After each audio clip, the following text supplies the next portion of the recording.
इस अच्छी इन्फॉर्मेशन को देखिए आप पहले। क्या खड़े होने की बजाय अगर आप बैठ के पेशाब करते हो, इसके विज्ञान के हिसाब से कोई फायदे भी हैं या लोग यूं ही करते हैं? चलिए मैं आज आपको इसका वैज्ञानिक तथ्य बताता हूं कि बैठ के पेशाब करने के क्या क्या फायदे हैं। 3 फायदे तो मैं आपको ऐसे बताऊंगा जो विज्ञान भी मानता है। सबसे पहला फायदा यह है कि जब आप बैठ के यूरिन करते हैं तो आपका ब्लैडर कंप्लीटली खाली हो जाता है। कंप्लीट खाली ब्लैडर होने की वजह से एक तो आपको बार बार पेशाब का प्रेशर नहीं बनता, और दूसरी बात है कि आपको यूरिन के इंफेक्शन होने के चांस भी बहुत ज्यादा कम हो जाते हैं। अगर ब्लैडर आपका पूरी तरह से खाली नहीं होगा तो होगा क्या कि थोड़ा सा जो पेशाब बीच में रुका हुआ है वो एक इंफेक्शन के लिए ब्रीडिंग प्लेस बन सकता है और यूरिन में इंफेक्शन होने के चांसेस बढ़ते हैं। जिन लोगों को बार बार यूटीआई होता है, यानी कि यूरिन में बार बार इंफेक्शन होने के चांसेस रहते हैं जिन लोगों को, उनको तो डेफिनेटली बैठ के ही पेशाब करना चाहिए। जो नॉर्मल लोग हैं उनको भी यूरिन इंफेक्शन से बचना जरूरी है, क्योंकि अगर यूरिन में बार बार इंफेक्शन होगी तो आपको एक तो एंटीबायोटिक्स बहुत ज्यादा खाने पड़ते हैं, दूसरे कई बार इंफेक्शन जो है वो किडनीज पे भी असर कर देती है और डैमेज ऐसा हो जाता है जो कि दोबारा से रिपेयर नहीं हो सकता। दूसरा फायदा इसका प्रोस्टेट ग्लैंड के लिए है। प्रोस्टेट ग्लैंड जिसको आम भाषा में गुदूद भी बोलते हैं, प्रोस्टेट ग्लैंड बढ़ने की वजह से उनके पेशाब का फ्लो अच्छा नहीं होता। अगर वो बैठ के पेशाब करेंगे तो उनका फ्लो बेटर होगा और प्रोस्टेट की समस्या की वजह से पेशाब में जो रुकावट है वो भी कम होगी। जिनको भी प्रोस्टेट की प्रॉब्लम नहीं हुई है उनको भी प्रोस्टेट ग्लैंड की प्रॉब्लम होने के चांसेस कम होंगे, और अगर होगा भी तो देर से होगा। तीसरा फायदा यह है कि इससे पेल्विक फ्लोर की एक्सरसाइज होती है। पेशाब के रास्ते और लैट्रिन के रास्ते के बीच के जो मसल्स होते हैं उनको पेल्विक फ्लोर मसल्स बोलते हैं। उन मसल्स में जितनी ज्यादा स्ट्रेंथ होगी उतनी आपकी सेक्सुअल हेल्थ भी बेटर होगी। आपकी सेक्सुअल हेल्थ के लिए भी बैठ के पेशाब करना ज्यादा फायदेमंद है। अल्लाह का लाख लाख शुक्र है कि मैं मुसलमान घर से पैदा हुआ हूँ, अल्हम्दुलिल्लाह अला कुल्ली हाल।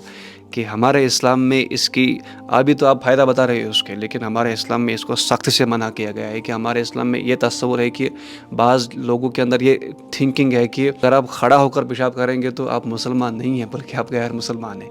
लेकिन हमारे इस्लाम में इसको सख्त से मना किया गया है।